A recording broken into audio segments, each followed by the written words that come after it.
One man, Alhaji Bumi Ahmed Abubakar Bumi, say make them negotiate with bandit, Fulani people. When Niger Delta do am now like this, they do am. When Niger Delta do this struggle, no be like this now. This one don't pass another thing. Enter bush, enter farm, they buy people. No be like this. Niger Delta do say resources way from here, and I know why empower us. Resources way from here, nothing they happen. Oh, now he make Niger Delta do am. But this Bumi own now, say they must negotiate with. Oh God. I don't tell her now. As a young man, making everybody prepare. We for Niger Delta, we don't prepare. Make them prepare. Who won't come, make it come. They will negotiate with them. Gold and all those precious stone where they get for their place. Who they share them with? Then they give a federal government. See our own oil. See pipe pass everywhere. How much did they give us? You know the worst part? Federal government, the politician, the honorable member, they see these bumitis when they come up for him man. Nobody they talk. If he from southeast, they go come carry him. They go find what to set up or arrest him. Now this man, now Bumi, see this way they come up for him man. In the fear. In the visit bandit, everything na him. Nobody they talk. If you have any problem with from this side, you go see her, they go surround the person's house. Frame on even the uniform go carry and put for your house, say they bring her for your house. We know where they are way. In boys full military, who won't talk?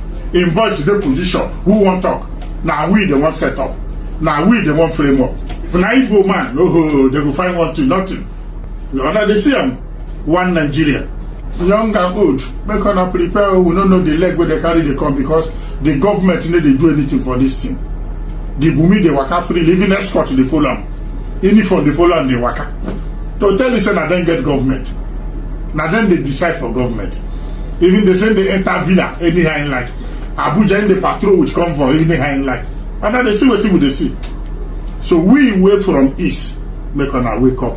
Our mumu never too much. Our foolishness never too much. But on they see. If now you go sell your brother with one small contract, you go sell your brother. Sell your sister. You go betray your brother with one ordinary peanut, you don't betray your brother. Even now you go turn to informant to your brother. From east here. Now so we betray ourselves, they set ourselves up. And they see for not how it be. They see the bond, how the bond they. One love. For here, any one love. Now so now what will they do for east to set ourselves up? To frame ourselves up, now that's all. This like this type of as a coach do me. My Igbo brothers, time don't reach where we go know something. Time don't reach where we go know say this people no like us.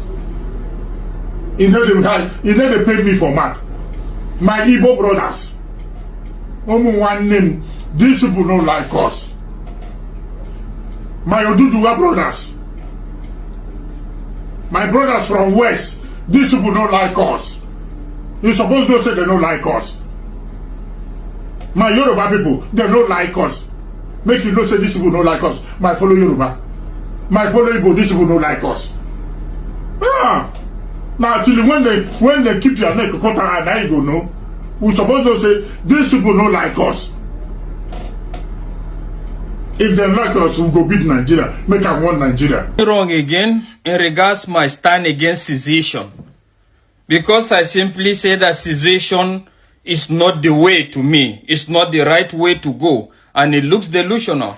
That doesn't rule out the existing facts that there are evidence, there are grounds under which people are calling for secession. Right? Let's be fair in all aspects we do. So if you are that type that thinks that by virtue of I'm beginning to call out Igbos now or whatever, you are clapping and you are not following me, please unfollow me because I will disappoint you. And if I must tell you the truth, sincerely speaking, as it looks at the moment, the Igbo man is just ready to embrace anything that will just change the narratives of this suffering and this narrative of this hardship that everybody is facing, high insecurity, religious intolerance, and so more. Why do I say this? If you give an Igbo man regional government, I'm telling you he will be comfortable with it. And at the end of the day, he will do anything possible to strive to ensure that that comes to limelight, that progress. But you don't, it's just like beating a child and telling him not to cry. That is exactly what Nigeria is doing to the Igbos at the moment. Let's tell ourselves the truth and let's face it. Let's look at it now. I want to draw you back to even the expressions of the geopolitical regions as it looks in Nigeria today. For God's sake, tell me, how do we arrive at a situation just like in the words of Muhammadu Buhari of late, that said that they are just a dot in the cycle? And let's face it, at the moment they are a dot in the cycle. Are they not a dot in the cycle? You have given the North a very large portion that at the end of the day doesn't translate to prosperity. At the end of the day, the former Eastern region now, you have succeeded in dividing it, giving a particular oil-rich nation to a specific part and keeping these people in the cycle. And let's not even talk about other things. Are you going to talk about the fact that when it comes to, see, if we must tell ourselves the truth, after the Civil War, the fact is, the Igbos were allowed back, but they were not fully accepted. It's just like Nigeria was still on guard in regards to them, right? And that is the truth. So, sincerely, let's put it this way.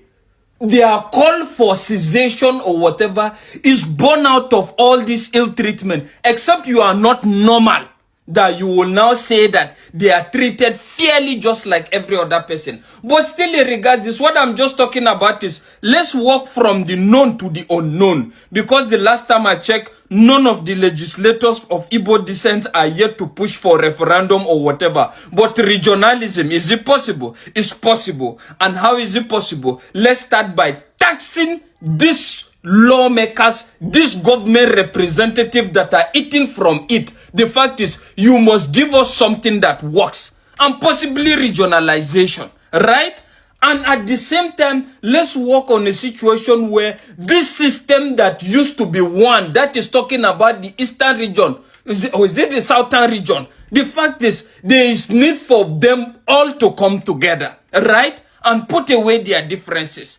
And in so doing now, great things will be achieved, right? But politically, they have succeeded in dividing you, saying these are Igbos, these are Niger Deltas, of which from the inception is not true. I know a lot of people will start arguing that, is it not an Igbo man that actually called for the dissolution of unitary system of government or whatever as a system of control? That is also coming from a tribalistic and from an unrealistic point of view.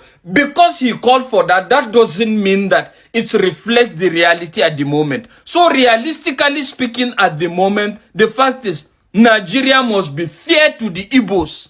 It's not written anywhere that they can become president, but the fact is, it's implanted, it's inscripted in the minds of other regions that these people should not be trusted. And the message is still spreading around.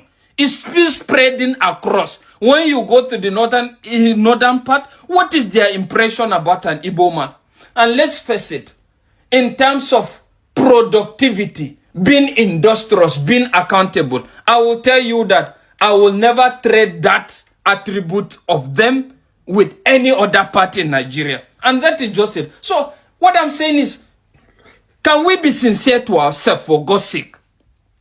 Can we be sincere to ourselves to call bad, bad, and call good, good?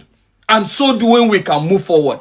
But seriously, my own stance still remains that cessation is a far-fetched something at the moment.